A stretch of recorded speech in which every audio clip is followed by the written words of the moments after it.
ഏഷ്യാനെറ്റിൽ സംപ്രേക്ഷണം ചെയ്യുന്ന സീരിയലുകൾ എല്ലാം തന്നെ ഒന്നിനൊന്ന് മികച്ചതായിട്ടാണ് മാറാറുള്ളത്. തുടക്കത്തിൽ ചിലപ്പോൾ പ്രേക്ഷകർക്ക് അധികമൊന്നും ഇഷ്ടപ്പെട്ടില്ല എങ്കിൽ പോലും കഥ മുന്നോട്ട് വരുമ്പോൾ ആ സീരിയൽ എന്തായാലും പ്രിയപ്പെട്ടതായി മാറും എന്നതിൽ ഒട്ടും സംശയമുണ്ടാകാറില്ല. ചന്ദ്രികയിൽ അലിയുന്ന ചന്ദ്രകാന്തം എന്ന സീരിയൽ തുടക്കത്തിൽ പ്രേക്ഷകർ ഏറെ ഇഷ്ടപ്പെട്ട ഒരു സീരിയൽ തന്നെയായിരുന്നു. പിങ്കിയും ഗൗതവും തമ്മിലുള്ള പ്രണയമായിരുന്നു സീരിയലിന്റെ ആദ്യത്തെ തുടക്കം. പിന്നീട് ആ കഥയിലേക്ക് മറ്റേ രണ്ട് കഥാപാത്രങ്ങൾ കൂടി വരുന്നു, അർജുനും നന്ദയും. അതോടെ കഥ മറ്റൊരു വഴിത്തിരിവിലേക്ക് വരുന്നതാണ് നമ്മൾ കണ്ടത്. ഗൗതവും പിങ്കിയും തമ്മിൽ മനസ്സുകൊണ്ട് ഇഷ്ടത്തിലാണെങ്കിലും പിന്നീട് പിങ്കിയും അർജുനും തമ്മിലുള്ള വിവാഹം നടക്കുന്നു. അതേസമയം ഗൗതവും നന്ദയും തമ്മിലുള്ള വിവാഹവും നടക്കുന്നു. നന്ദ ഡോക്ടറാകാൻ പഠിക്കുന്ന കുട്ടിയാണ് ആ സമയത്ത്. നല്ല വിദ്യാഭ്യാസമുള്ള ആൾ തന്നെയാണ് പിങ്കിയുടെ ഭർത്താവ് അർജുൻ പട്ടാളത്തിലാണ്. പിങ്കിക്ക് ഗൗതമിനോടാണ് ഇഷ്ടമെന്ന് മനസ്സിലാക്കിയ അർജുൻ പിന്നീട് ഒളിച്ചോടുന്ന ഒരു കാഴ്ചയാണ് നമ്മൾ കാണുന്നത്. നാളുകൾക്ക് ശേഷമാണ് പിന്നീട് അർജുൻ തിരികെ വരുന്നത്. ഇതിനിടെ ഗൗതവും പിങ്കിയും വിവാഹിതരാകുന്നു. ഇവർ ഒന്നിച്ച് ജീവിതം തുടങ്ങുകയും ചെയ്യുന്നു. ഇങ്ങനെ കഥ മുന്നോട്ട് പൊക്കുകൊണ്ടിരിക്കുകയാണ്. ഒരു നെഗറ്റീവ് കഥാപാത്രമായിട്ടാണ് പിങ്കി ആ സീരിയലിൽ ഇതുവരെയും ഉണ്ടായിരുന്നത്. ഇടയ്ക്ക് വെച്ച് ആ കഥാപാത്രം മാറുകയും ചെയ്തു. ഗൗതവും നന്ദയും തമ്മിലുള്ള വിവാഹബന്ധം അല്ലെങ്കിൽ ആ സ്നേഹം ഇല്ലാതാക്കാൻ ശ്രമിച്ച് എങ്ങനെയെങ്കിലും ഗൗതത്തെ സ്വന്തമാക്കാൻ ശ്രമിക്കുന്ന ഒരു പെൺകുട്ടിയായിട്ടാണ് പിങ്കി സീരിയലിൽ ഉടനീളം ഉണ്ടായിരുന്നത്, ആ വീട്ടുകാരുടെ വെറുപ്പ് മുഴുവൻ സമ്പാദിച്ചുകൊണ്ട്.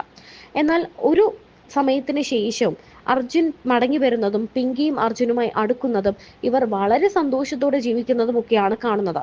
പിന്നീട് നന്ദ ഗർഭിണിയാകുന്നു. ആ സമയത്ത് അർജുൻ നന്ദയുടെ കാരണത്താൽ അല്ലെങ്കിൽ നന്ദയെ പ്രൊട്ടക്ട് ചെയ്യാൻ പോയ അർജുൻ മരണപ്പെടുന്നു. പിങ്കിയും അർജുനും തമ്മിൽ ഏറ്റവും സ്നേഹത്തിലിരിക്കുന്ന സമയത്താണ് അർജുൻ മരണപ്പെടുന്നത്.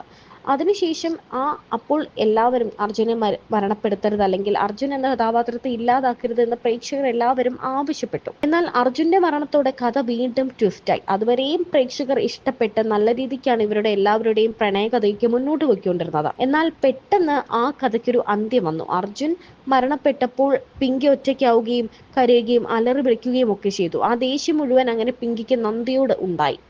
പിന്നെയും പിങ്കി ഗൗതത്തെ സ്വന്തമാക്കാൻ നടക്കുന്നതാണ് കാണുന്നത്. ഇതിനിടെ മറ്റു പല സംഭവങ്ങളും ഉണ്ടാകുന്നു. നന്ദയുടെ ഗർഭം അബോർഷൻ ആകുന്നു. അതിനുശേഷം നന്ദയ്ക്ക് ഗർഭിണിയാകാൻ പറ്റാത്ത സിറ്റുവേഷൻ വരുന്നു.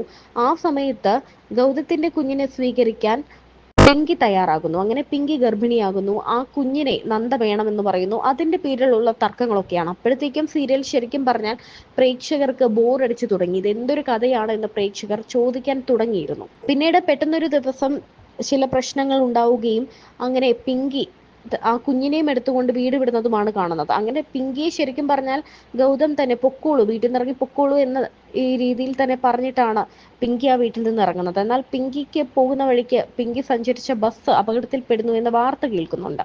പിങ്കിയും കുഞ്ഞും മരിച്ചു എന്നാണ് പിന്നീട് അറിയുന്നത്. എന്നാൽ പിന്നെ കുറേ നാളുകൾക്ക് ശേഷമുള്ള വർഷങ്ങൾക്ക് ശേഷം കുട്ടികൾ വലുതായ ഒരു കഥയാണ് ഇപ്പോൾ സീരിയൽ പറയുന്നത്. ആ കഥയിൽ പിങ്കിയും ഗൗതവും ഭാര്യയും ഭർത്താവുമാണ്. ഇവർക്കൊരു മകനുണ്ട്, നന്ദൂട്ടൻ. അതേസമയം നന്ദ വേറൊരു കുഞ്ഞുമുത്ത്, തൻ്റെ മകളായിട്ടുള്ള ഒരു കുഞ്ഞുമുത്ത് ശാന്തിപുരം എന്നൊരു സ്ഥലത്ത് ഡോക്ടറായിട്ട് ജീവിക്കുകയാണ് മകൾക്കൊപ്പം. അങ്ങനെയാണ് ഇപ്പോഴത്തെ കഥ പോകുന്നത്. ശരിക്കും പറഞ്ഞാൽ ഇതെന്തൊരു കഥയാണ് റൈറ്ററെ എന്നാണ് പ്രേക്ഷകർ ചോദിക്കുന്നത്. കാരണം ആദ്യം പിങ്കിയും ഗൗതവും തമ്മിലുള്ള ഇഷ്ടം, പിന്നീട് അതിനിടയ്ക്ക് വേറെ രണ്ടുപേർ വരുന്നു. പിങ്കി അർജുനുമായിട്ട് പ്രേമത്തിലാകുന്നു, ഇഷ്ടത്തിലാകുന്നു, ഒന്നിച്ച് ജീവിക്കുന്നു. ആ ജീവിതം അർജുൻ മരിച്ചതോടെ പിങ്കി വീണ്ടും ഗൗതത്തിനടുത്തേക്ക് പോകുന്നു.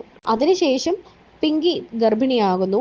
നന്ദ പോയതോടെ ഗൗതം പിങ്കിയുടെ അടുത്തോട്ട് പോകുന്നു. ഇവരൊന്നിച്ച് ജീവിക്കുന്നു. പിങ്കി വേറൊരു സ്ഥലത്ത് മകൾക്കൊപ്പം. ഈ കുട്ടി ആരുടേതാണെന്ന് അറിയില്ല. എന്ന് പറഞ്ഞാൽ നന്ദ ഗർഭിണിയായിരുന്നോ, അല്ലെങ്കിൽ ആ പെൺകുട്ടി ഏതാണ് ആ കുട്ടി? കാരണം ഇവർക്ക് പിങ്കി പ്രസവിച്ചത് ആൺകുട്ടിയാണ്. മറ്റേ കുട്ടി ഏതാണ് എന്നെല്ലാവരും ചോദിക്കുന്നു.